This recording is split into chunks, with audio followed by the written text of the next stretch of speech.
how did you get involved in running nonprofits? Well, technically, this is the first nonprofit I am the executive director of, but I worked in nonprofits my entire life because, my whole life I've never been motivated by money or what I can get for myself. I've always been motivated. What gets me out of bed in the morning is how can I make a difference? And I'm just built that way, and I don't know why. My father was more of a corporate guy. My brother's in the trades, and I've always gravitated towards mission-based work where it's not just about the bottom line or the bottom dollar. It's about providing something to people of value that they need, and then asking other people to get involved and help support that. So I've done that in education. I've done that in community-based nonprofits. I've done that in higher ed, faith-based organizations.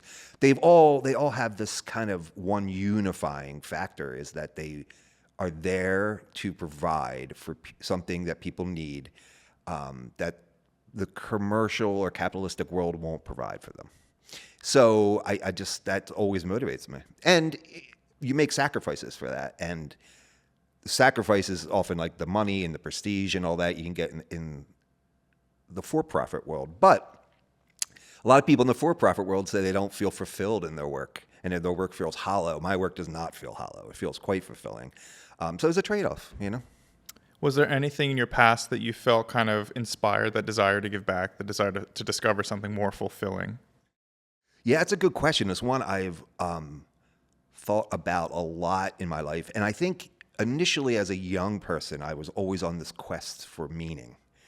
So I looked into, I got heavily into psychology in high school, and then got into the arts and got into poetry, and then got into faith, and all to them completely blowing my parents' mind because they were not of that ilk.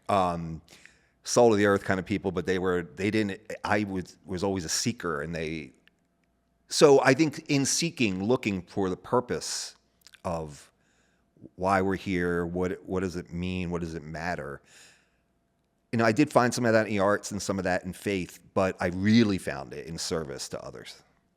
So I think the initial impulse was to make myself feel better, to make myself feel like I have a reason for existence, but that turned into there's an old adage, if you ever want to feel better about yourself, go and help your neighbor. So I think I'm kind of doing that every day. So maybe it's a selfish motivation that I do it because it feels good to help, Can you tell me a bit about your upbringing and maybe when this kind of change started happening? Yeah, I grew up like middle class, like Northeast Philly. My dad was in the corporate world, manufacturing. He was in the corporate side of that. And we moved to the burbs when I was like 10 to Bucks County. And I had my parents had a rocky marriage. They were separated and then got back together, then got divorced. So it was kind of like a split house. But ultimately, I had a pretty uneventful childhood. Like, I was very lucky. No major trauma or anything. I was just always sort of this kind of, I think I was always and I still am, kind of a spongy person where I can take in feelings a lot from the world and from other people and then internalize them. So that's why I kind of was always seeking this kind of idea of what does all that mean? What does it mean to be here? Why do we exist? All that is because of that kind of being that personality that feels all the time. I'm much better at intuitive living than I am at like putting out a spreadsheet. Like, I still don't do my finances on a spreadsheet. I still just have it in my head, that kind of thing.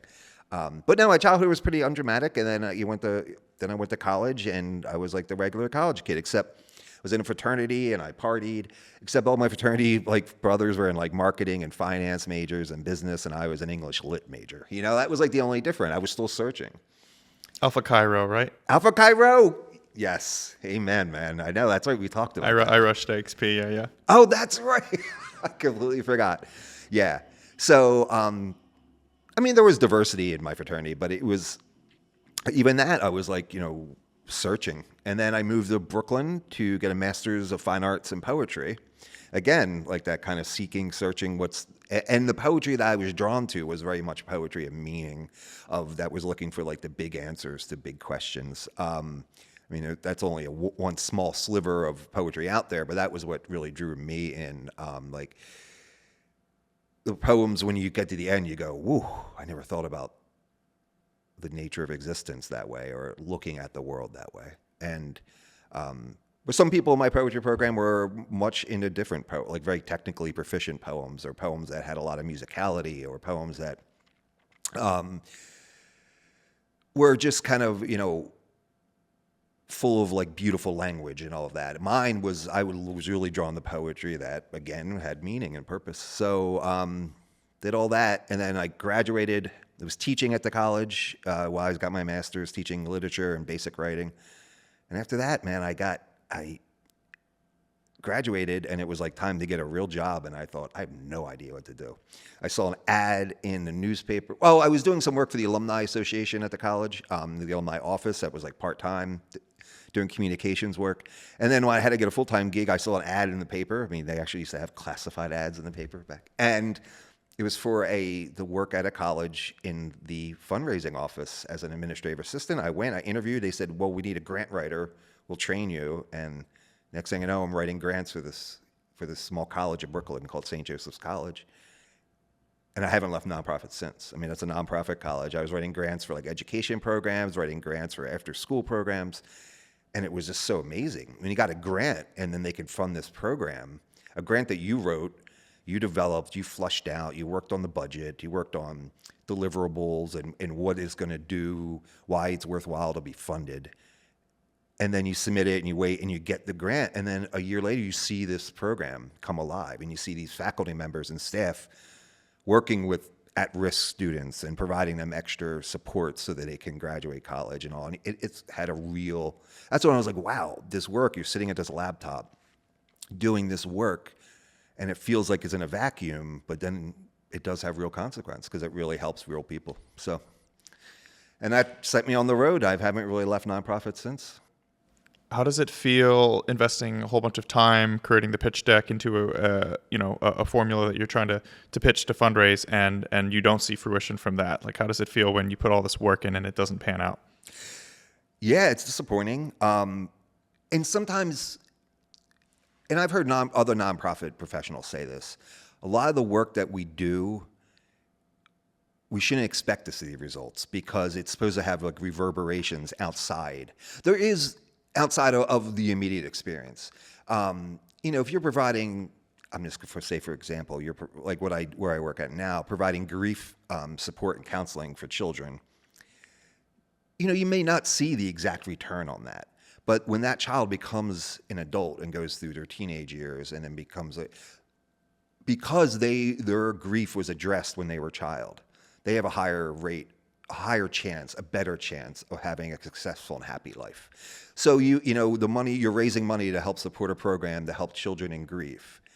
But you don't ever actually see the results of that because the results will come. Yes, the children, you see them blossom, you see them come out from under out from their shell and all that. But what the real benefit to them is going to be throughout the rest of their lives, because untreated grief in children can be a hindrance to development.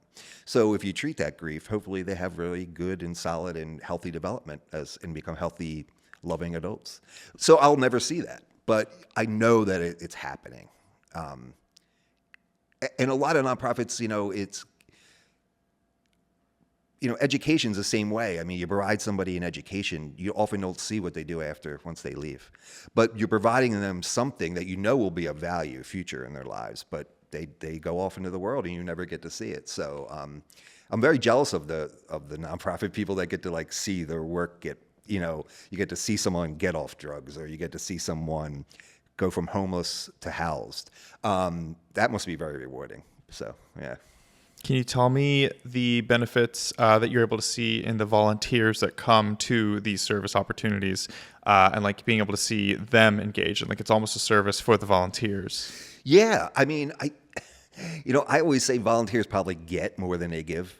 And if you provide the right opportunities for volunteers, the worst thing to do, and I hate when this happens, and I'm guilty of it, is you get somebody who really wants to serve and you give them work. You don't really have anything solid for them to do. And they come in and they're just kind of, support, and they're kind of like, it's just very unfulfilling for them. It's a drain on the resources of the place. But when you give volunteers really fulfilling work to do, I mean, you see them shine. The work they're doing has a real benefit. It's like a win-win. And no nonprofit could exist. I don't care if it's a university. Well, maybe some universities, but most of them could not exist without the generosity of time from volunteers. I mean, time is our most valuable commodity. That's why we pay people for their time. And when someone's willing to give their time and their talents for free to help a cause or to help a nonprofit, it's an amazing gift. So that's why we always say, like, time, talent, treasure. People always think when you're fundraising, it's like, you're only going after the treasure, like you want donations. No, we want talent and time. That is because that is worth its weight in gold. It's so, I mean, if we're having, we're trying to do something with our finances, we could go out and hire a CPA to come in and advise us. Or if a guy or a woman, our retired CPA comes in and gives us the same advice for free, saves us thousands. That's an immense gift. So yeah, volunteers are awesome. Yeah. That was me this morning. I was down at the Philadelphia Free Library helping out, apparently supposed to help out some kids like reading, and it was just so badly organized. Like I was like, and they're like, oh, just wait in that corner for like an hour and a half. I was like, can I fold some chairs? They're like, yeah, you can fold the chairs. So I folded those chairs really good, but but no, I'm guilty. I've been guilty of that. Is you bring in volunteers and you just don't have anything really great for them to do. And it's awkward because they're disappointed, and and it's also, I mean, volunteer management is tricky because you have a certain standard of work that you have to do. Volunteers are giving their time, and you have some volunteers that come in at their quality of their whatever they're doing isn't great, or they're kind of not great interpersonal skills or whatever, and dealing with that can be tough because you want to honor the fact that they're giving of their time, but you also have an organization to run and a standard to uphold. So, but yeah, I hate it. I volunteered at places myself where I've gone there, and it's just been, you're kind of standing around, and they're like, oh, you can do this. I'm like, oh, it looks like it's already done. They're like, oh, yeah. And you're just kind of like, okay, yeah. So you've just got this new position, been hired from the board. Like, tell me how you need to run. Why do you need to run a nonprofit like you would run a business? Oh, absolutely. Because we still exist. Nonprofits still exist in the world. I mean, we have rent to pay on buildings. We have staff that need salaries to support their families. We have a mission to achieve something, and that needs money behind it to accomplish. So you have to spend money to raise money. You do have to look at it as a small business that needs income. You need revenue to match your expenses. The only difference is no one's trying to get rich off of a nonprofit. We're a small business. Your ultimate goal is to make money. Ours, if we make money, it goes right back into the nonprofit. It gets invested back into what we do. Or we give, increases to our staff, or, whatever. So I think a lot of early nonprofits fail because people forget that there's this whole business component to it that is very time consuming, very stressful.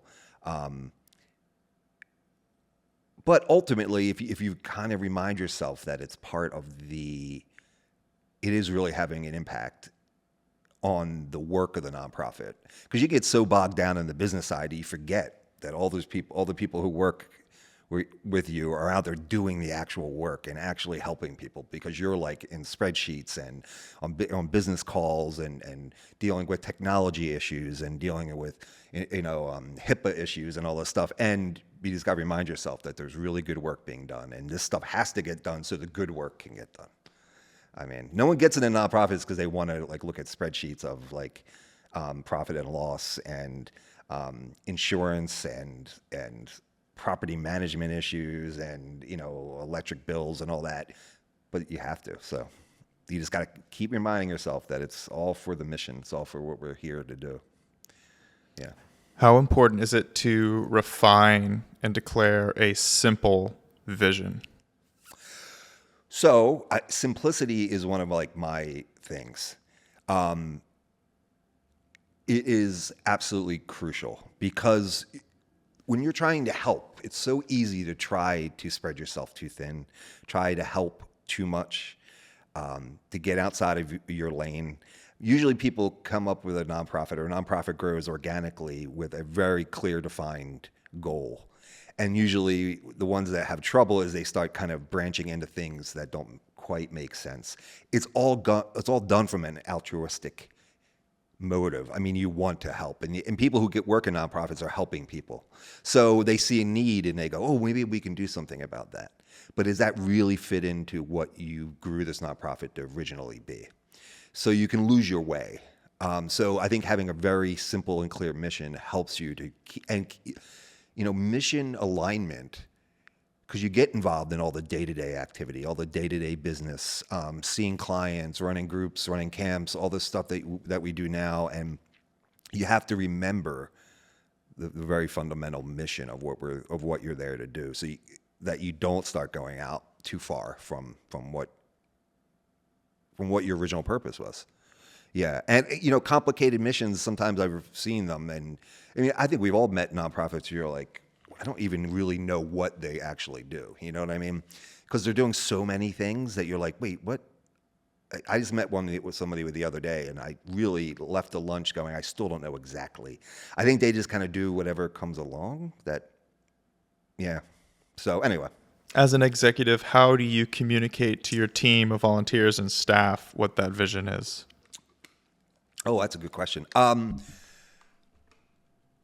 Number one is to celebrate the things that we're doing well that we should be doing.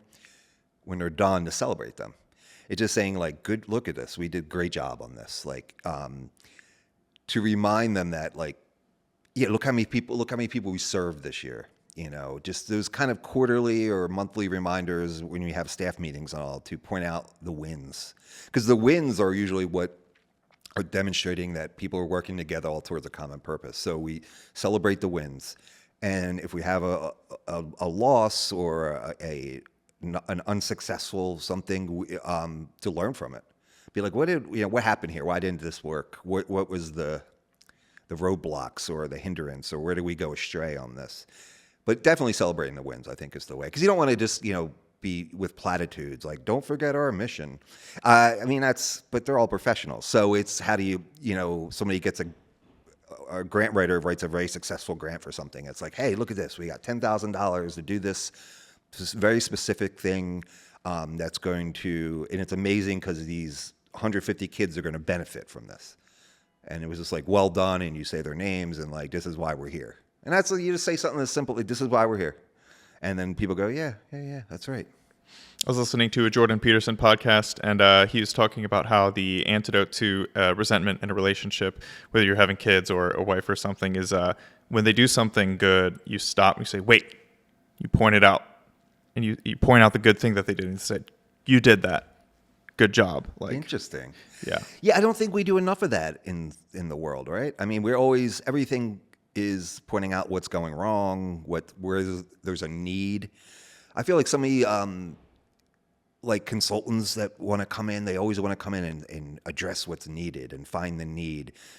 But we're doing so many positive things that we kind of just blow over them and brush them aside. But you have to celebrate those things and say, yeah, we're not doing everything perfect, and we have needs and we have roadblocks, but we're doing a lot of things well, and just, recognize them. And I think that's good for humanity and human beings in general. I mean, I think we're also self-critical today. I know I am. And once in a while I'll have to be like, no, I did something good today. Not everything I did today was great, but a few things I did was good. I don't know.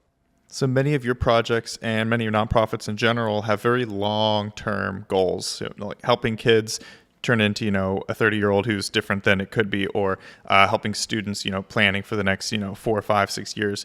Tell me what perseverance means to you, and kind of seeing a long goal you might not see fruition for a long time. How do you get people to help out on tasks that they might never see the results of? Sure. So I think one of the trickiest parts of nonprofit work, no matter what size institution it is, the long-term strategic planning. Because so many people who are very invested in the work that you do have different ideas about where the organization or the work should be done in 5, 10 years, how it should look in 5 years. So the important part is when you're planning those long-term goals is to listen and to get everyone's input and to remind people that say, I mean, very, very bluntly say, like, we're gathering input from everybody who has some kind of affiliation with what we're doing, because we want to hear what your vision is for us over the next 5, 10 years. I can't say that we're going to agree with everything, but we will listen to everybody. And I think when you do that, and even if what we set out to do in a long-term goal doesn't match what people had hoped, or it maybe took a different direction than they would have hoped, because you gave them the chance and you listened to them, and you just didn't just give it lip service, you actually listened and processed what they were saying, they're willing to say, okay, well, maybe, all right, you listen to me, the leadership of this, nonprofit, the board, the senior leadership disagreed, but, I appreciate you listened. And that usually is enough for people to stay on board. And then those long-term goals is you got to that's why you do it incrementally, and you look at the increments. You constantly have to say, like, incrementally, look, we've done this. The goal is X. We're at letter C, but look, we went to letter D, we went to letter E, and kind of reinforce those little wins. So I guess that too, yeah. And perseverance is one of my favorite things, because I think that we live in a culture that is more inclined to abandon things when they get difficult, more inclined to abandon relationships and endeavors that once they hit some kind of rough patch. People are very quick, I think, to, I don't want to say give up, but to move in a different direction, because rather than kind of persevere and go through those difficult moments, those difficult times, it's easier to just say, all right, we'll go around them or take a different route. And I think perseverance is the recognition that you're going to hit bumpy times. You're going to hit lean times. You're going to hit times that are not the most pleasant, but you muscle through them, because if your goal at the end is a good one, then it's worth it. And I think you just have to remind yourself of that, as you're doing it. That, I mean, you have weeks where you're like, what am I doing? Like, why did I sign up for this? But then you go, oh, I remember why I signed up for this, and it's worth it, Tell me how much resources can be wasted by doing kind of that burn it down and start from scratch, rather than kind of reforming and taking all of what you have and No, that's a great way of saying it. Yes, it starting up towards something is usually, you put so much time, energy, and resources into it. I'm trying to think of the best way to phrase it. So it's often easier. It's emotionally easier to abandon, but I think it's actually easier to fight through the challenge, because starting over is so tough. And even if you got to take a different route, but I think emotionally it feels easier, but I think logistically and it's actually more difficult. I think if people realize that you have to fight through those challenges rather than kind of take a different approach or abandon what you're doing, there's that relief there when you abandon something. You're like, all right, I don't have to worry about that anymore. I'm done with that, or I avoided that headache. And, even though it would have been beneficial at the end, it just feels good to walk away from it. But getting through it is actually probably easier, because you're starting, you don't want to keep starting again, right? Can you tell me any things you see about like horribly mismanaged nonprofits? Like what are some like poster child ways? Yeah, tell me. Well, I can say this. I've worked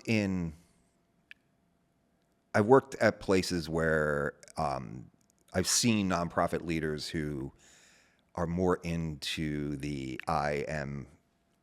who are more into the trappings of leadership than they are in doing the work of the nonprofit. They want to, go to all of the cocktail receptions and be introduced as the head of the nonprofit. They want to go golfing with the right people. They want to be the speaker at all the swanky events. And I've seen them, and I've worked closely with them, just become it. Even the way they talk about the nonprofit becomes it's more about like them. And I think the one thing nonprofit leaders need to be cognizant of is that to always put the organization first. Like that should be, everything shouldn't be like, do I want to go to that event? No, the question is, if I go to the event, how could it help the nonprofit? And that's the kind of like we get invited. And when I've gotten invited to things and trainings and seminars and conferences, you can spend a ton of money doing those things. Yeah, they all seem great. Most of them are really wonderfully put together. And, but by attending, what is it going to do for the place that I'm working?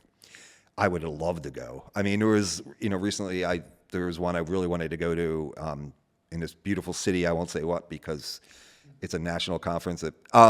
But I thought no one would have batted an eye if I said, I'm going to fly out there for a couple of days and go to this conference. And I thought, but is it really the best use of the resources of the center? At this time, probably not. There'll be other conferences. So I said, no, I won't go. And but I just seen nonprofit leaders go to everything and do everything. And it just becomes an ego reinforcing kind of thing. The other, I think, big downfall for nonprofit institutions, whether it be education or smaller community based, is when you try to be all things to all people. Try to do too much. Like I said before, that comes from an altruistic motivation, but it can really suck the life out of a nonprofit because you really lose focus, and then you're really not serving anyone exceptionally well. You're serving maybe a larger number of people, but you're serving them you're giving them the bare minimum because you're stretched so thin and you're trying to do so many things. But if you double down on what you do really well and people will recognize exceptional results. So if you're really doing something really well, the donors will recognize that and come. The sponsorships will come. The talented staff will come because they see you doing good work.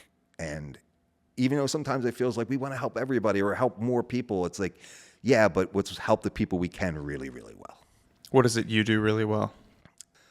Yeah, so it started out as, and it continues to be.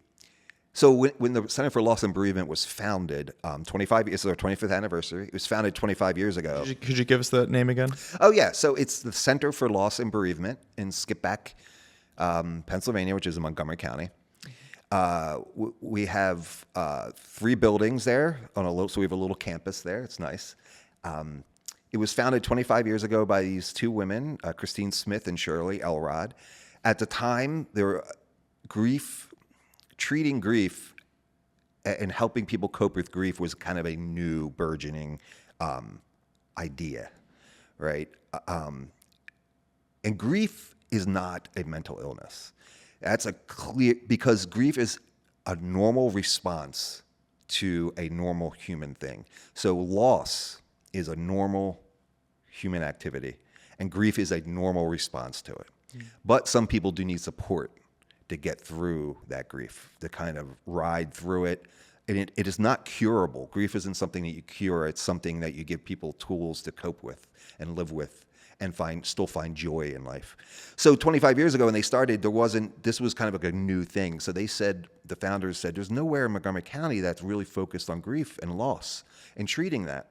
So they established the Center for Loss and Bereavement. And to this day, we still do what their foundational thing was. They provide one-on-one grief counseling for adults by specialized counselors who have training. Most of our counselors are certified in thanatology, which is the study of death and dying. So that's one of our core things. We run specialized adult groups. So that's group grief support facilitated. It can be based on the type of death you're grieving. Maybe it's a death that was stigmatized, like an overdose death or a suicide. It could be based on the person that you lost. So we have groups for spouses, loss of spouse, loss of parent, loss of child. So we still do them very well. We have a kids program called Nello's Corner, named for a young man who passed away, and his family helped fund this. They've been funding it for years. That is a children's grief initiative that children come together a few nights a week. We have this awesome space. It's like all filled with toys and games and fun carpet, and the kids come in and they're having fun, but they're also being taught how to respond to their grief and how to express their grief and deal with it. And this goes from kids like as young as 3 and 4 up to teenagers. We do that really well.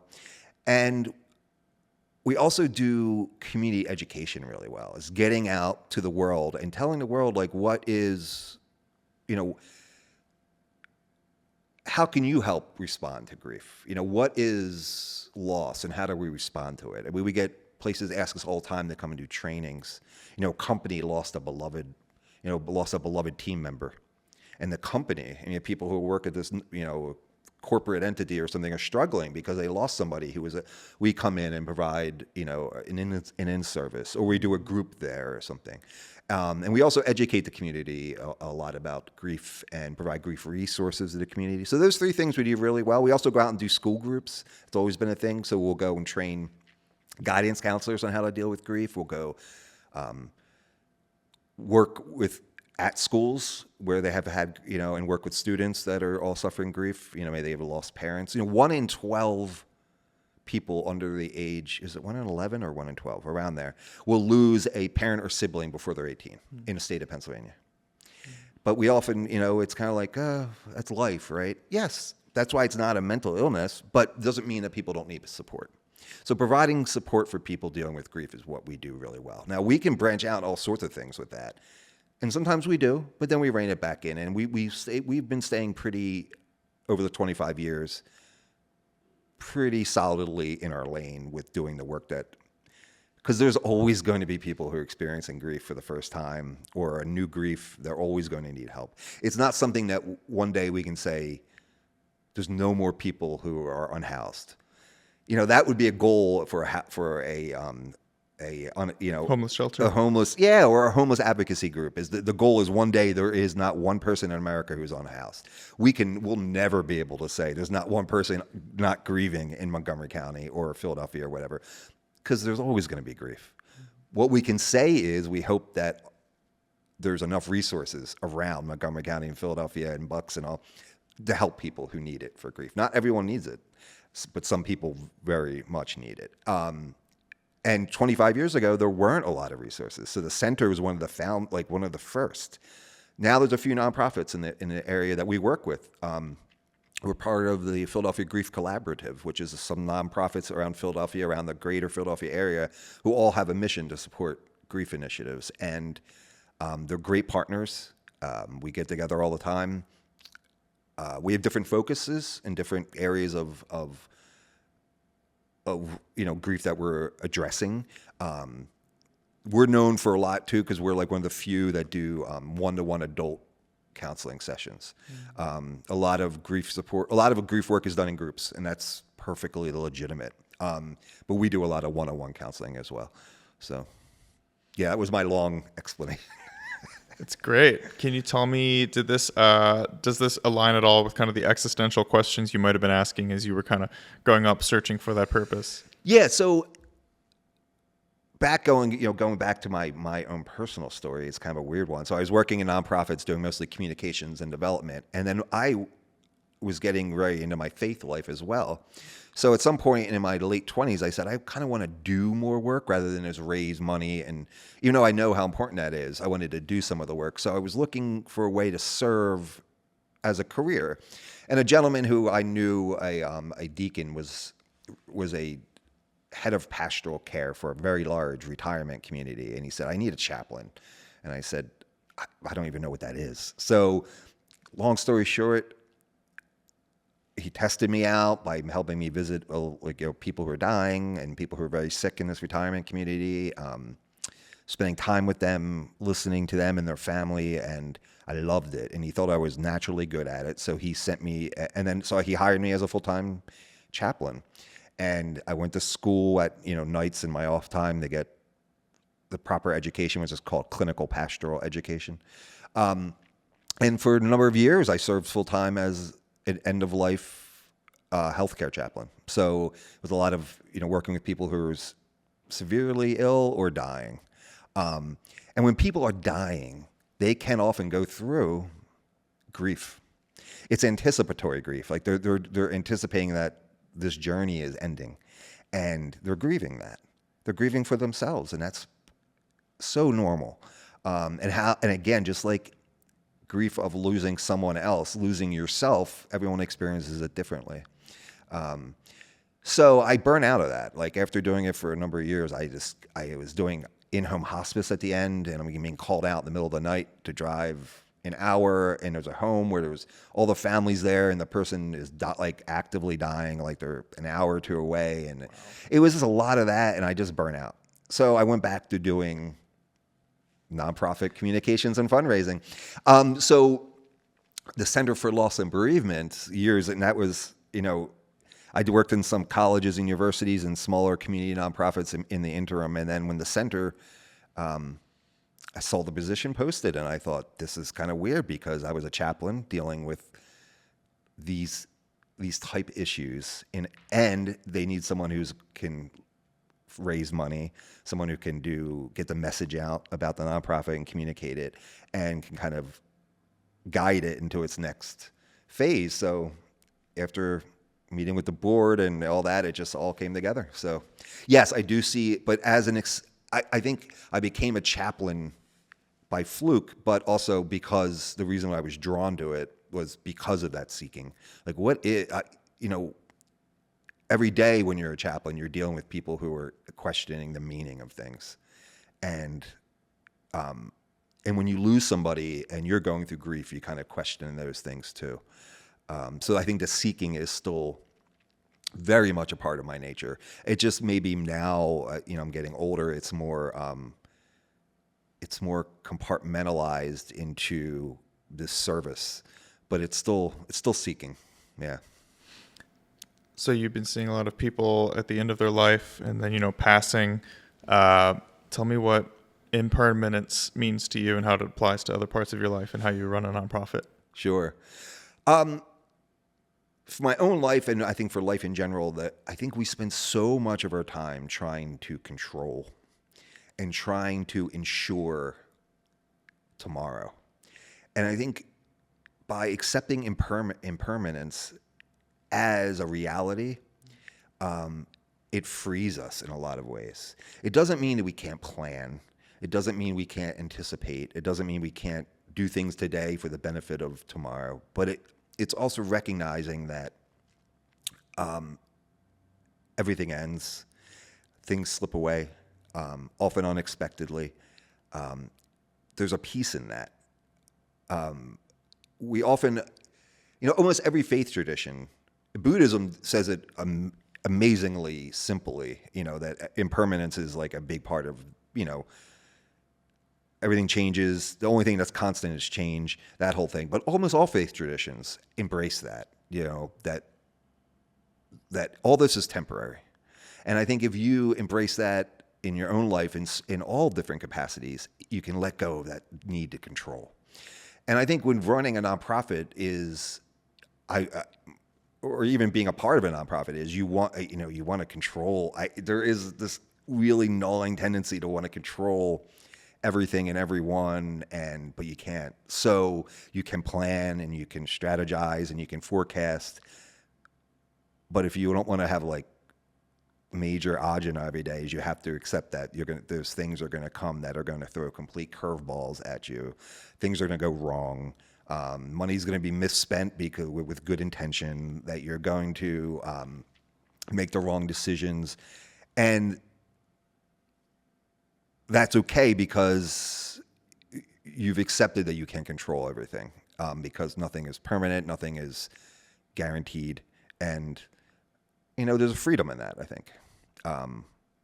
And that's a tough one too. But it's like with staff. When a staff member leaves that you really valued, that's a blow. But if you have that, that in your as like a core inside of you, that everything changes. It's them working with you is not a permanent thing. It's going to change. It's going to evolve, and they may leave.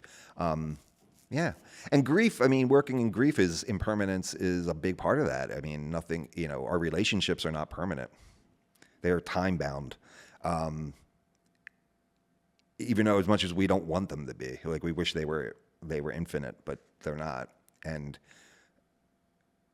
that kind of, and I think part of that gratitude that a lot of people is a big thing now in like self-help and all is the gratitude stuff, which I think is wonderful. But I think part of that is if you accept that, if you remember that these things are fleeting and the things in your life that give you great joy, as quickly as they came in, can leave. If you accept that now, that allows you to be really grateful for those things now, because they're not going to be there forever. But I think we delude ourselves often into thinking they're going to be there. Like I think working as a chaplain and seeing people, their bodies give out on them. Like I take for granted I feel good today. Like I don't have any pain. I'm healthy. My last blood work came back all normal. But that's not going to be forever. Like so I'm grateful for today that like I can go to the gym tomorrow morning and the body works. So it's just recognizing that it won't always be that way. So be grateful for it today. Can you think of any ways when you're interacting with a donor or you're at one of those nonprofit events that you're trying to fundraise, that approaching conversations with that impermanence mindset, with that I can't control you, I can't control the budget, how that almost serves you well and even results in some donations, like just kind of having that attitude? Yeah, that's a good question. I think when you have when I talk to there's trends in donors and donor giving, and a big trend today is it used to be often a donor became interested in a nonprofit and became somehow connected to that nonprofit and said, I'm going to give a donation because I believe in what you're doing. And you do with it what you think is best. What has changed is a lot of younger donors say, I don't just want to give you money. I want to know what it's going for. So donors today want control. So they say, I'll give you, let's just use a round number, I'll give you $1,000, but I want it to go to that, and they'll point at it. Or I want to create that with my money to help that. Rather than, so I think, but with the best money, often that is sometimes it's called restrictive giving, but it's sometimes restrictive for the work we do because it really boxes us in. We're trying to respond to the needs that are out there, but we have money that's restricted for one specific thing. So sometimes when I meet with donors, I'm like, I get that impulse to want to control. But if you give us a gift and say, we have a trust in you, to kind of use it in the best way possible, it's actually one of the best things you can do for this organization. So it's that kind of like giving up that control a little bit is kind of coaching donors into that is often tricky. And it's very difficult because it's not an individual donors. It's kind of become the trend in giving. So you're going against a cultural kind of shift. I think like with my father's generation, if you liked the nonprofit down the street, you made a monthly donation. But now donors will be like, I'll make a gift, one big gift a year, and I want to see it used for that. And so impermanence, I would say, that kind of saying that I get wanting to have the control over how your dollars are helping, but let go of some of that and just trust, It's almost like you're approaching these conversations with a lot of authenticity. Yeah, yes. Yeah, authenticity is a big one for me. And this came with age. Like, I think when I was younger, I was, you try to put on these different kind of personas or for certain people and in certain situations. And I think that's okay because you're kind of figuring out the world. As I get older, I'm more comfortable just being who I am, and I value being around people who are just comfortable being who they are. And that doesn't mean that you shouldn't work on yourself, or that you can be a jerk because you say, "Yeah, I'm a jerk, so I'm going to be a jerk." Not like that.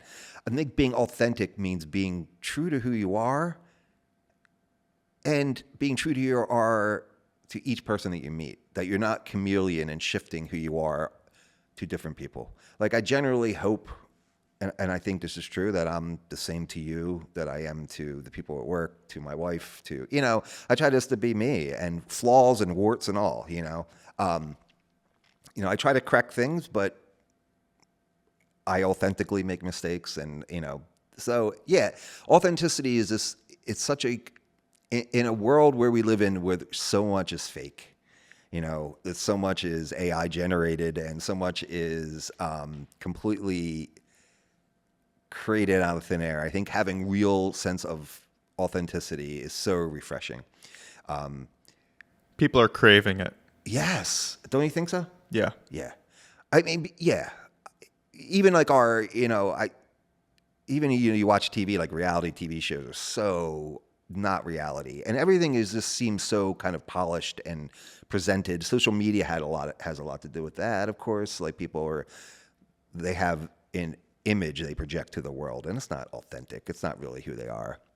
So it is very nice to see authenticity, and that lack of having to be perfect or having to be the perfect person for each situation you're in, and rather than just being the person you are. You know what I mean?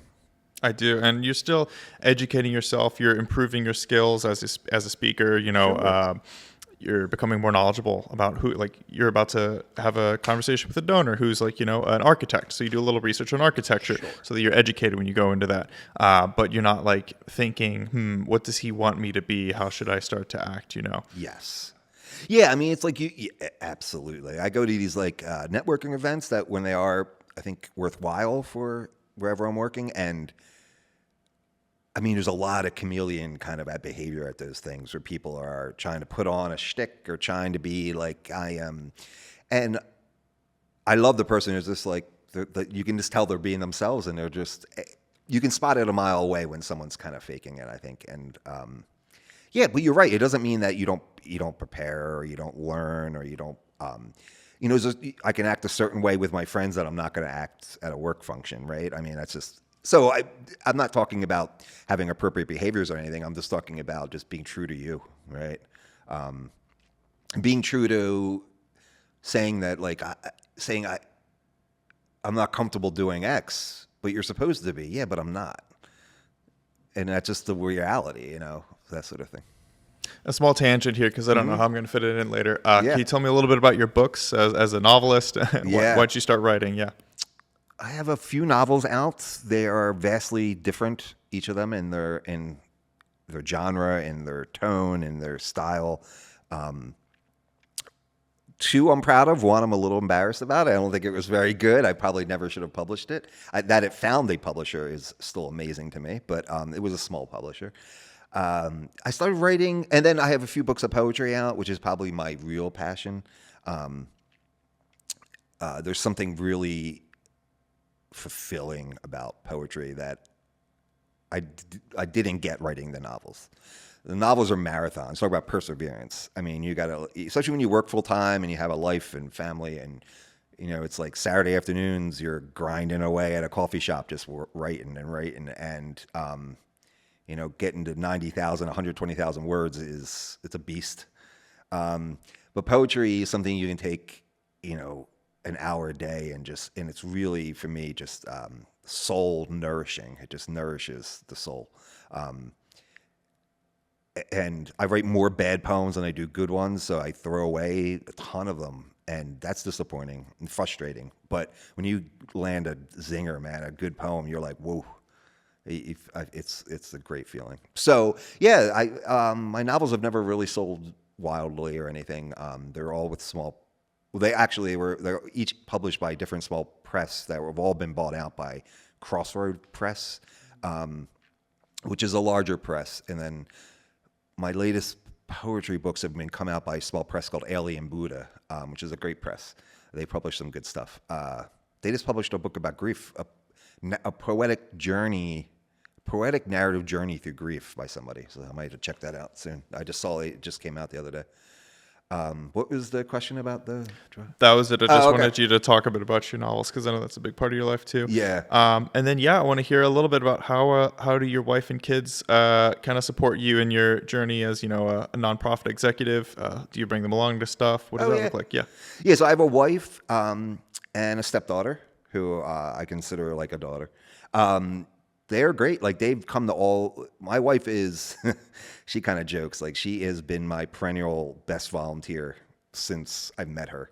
I mean, she does a lot of. She's a graphic designer, has her own business, does a ton of free graphic design for every place I've worked. She does it at she saved places I've worked thousands in graphic design, like laying out newsletters, advertisements, articles, web pages, all of that. She's just amazing. And she comes to all the events and was like, wears scrubby clothes and was like, I'll help move chairs and roll tables and set up, all this stuff. Like she'll get dirty and get the work done. And sometimes I have to go schmooze, and I'm like, I look over and then she's over there like wiping down tables and stuff. And she knows that like I'm motivated towards doing something with a mission that helps people in some capacity. And she fully supports it. So, and my daughter has always come to things too. She's in college now. So, but they've been great. Yeah. Can you tell me a little bit about your last core value, Agape Love? So Agape Love Agape Love is not the sentimental or hallmark or romantic love that we often use the word love for. Agape can stand on its own as a word. I put Agape Love with it because it's really a love for your fellow man. For mankind. It comes from a Greek, I think it is a Greek word. I don't know the exact etymology, but essentially says a love for humanity. So every person you meet, every person you meet has the same humanity as you. Every person you meet has the same struggles, the same sense of looking for purpose. Everyone's trying to achieve joy and it's a way of interacting with the world that doesn't see people as other. It sees us all as kind of one big human family, and recognizing that connection, and then that fosters this kind of like love, but not in a romantic sense, but it's kind of love for your fellow man, which probably is why I value it so much, is why I got into the nonprofit world, is because I want to do something for the world, for other people. And,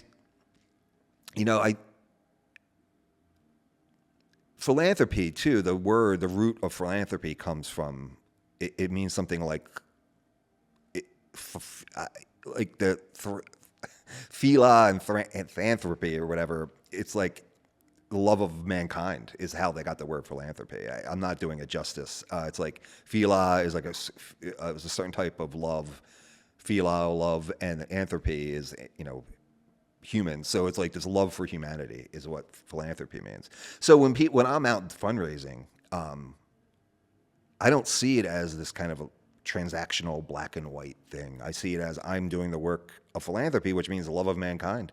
Like I'm asking for money because it'll as an expression of people's desire to help their fellow man. So some people say, how do you spend so much time fundraising? Doesn't it feel sleazy? Or do you feel like a salesman? I say, not at all. Because I'm not selling anything. I'm telling people, listen, we're trying our best to help people. There's this need and we're filling it. Do you want to partner with us and help us fill that need? And they go, yeah, what can I do? I say, time, talent, treasure. What do you got? And most people say, I can help out and I can make a little gift. And I'm like, great. That's, to me, like, is a beautiful moment, not a salesy moment or a sleazy moment. That's agape love. Like, they're saying, I want to help my fellow man. I'm like, great, here's how you can help. Join us, volunteer. Give me you're an accountant, help us with our tax thing. Or, you have a little extra income, a donation would be great. And that, to me, is just, fundraising makes it sound so dry, but it's really a sense of this agape being lived out in the real world, because people have lives, but they want to help other people. So how can they do that? Giving a gift of money is often the way they do that. It's an expression. I had a boss that said every time she gets a gift, she reminds herself, this is an expression of someone's love for their fellow man. And she would say that all the time. Like, this is, she would get big gifts, $250,000 from a donor. And she'd be like, look at, this person cares enough to give this. This is like they're a big expression of their love. They're giving this. And so I kind of approach it that way. And it comes from that agape, like loving, recognizing humanity and each other. Yeah. Christopher, what's next for you? Oh, God. No, I don't know. I'm going to keep, doing my best for the Center of Loss and Bereavement right now. We have goals that I want to help us achieve their goals. I think over the next 5 years, if I can help the center become stronger, financially more robust, continuing to serve and serving in a stronger capacity, I'll be happy. But I don't really have any plans outside of that, because I'm at that point where I'm enjoying what I'm doing. The kid's in college. She's solid. She's mature. She's like going to be a junior. Things are, knock on wood. It's not permanent, but things right now are pretty good. So I don't have any huge wholesale plans to do anything wild right now. I'll continue to write. I've actually always thought there's never been a real book written about chaplaincy. There's a lot of chaplaincy books, but I find them to be very spiritual books, or very flowery, written from like very pastoral and very almost like Terry Gross's voice would be reading it. I saw it more as there's a lot of knit and grit in that work. There's a lot of smells, and there's a lot of angry families, and there's a lot of emotion, and there's a lot of judgment. And so I've often thought that if I was going to write something, again, book length, it would be like a real memoir of what chaplaincy really can be. It can be tremendously beautiful and powerful, and it can be tremendously frustrating and scary, and chaplain, it can beat you up really bad. And I don't think just because you're dealing with that every day is people who are going through really bad health crises, people facing the end of their life, families struggling, watching their loved one die 1,000 times with dementia.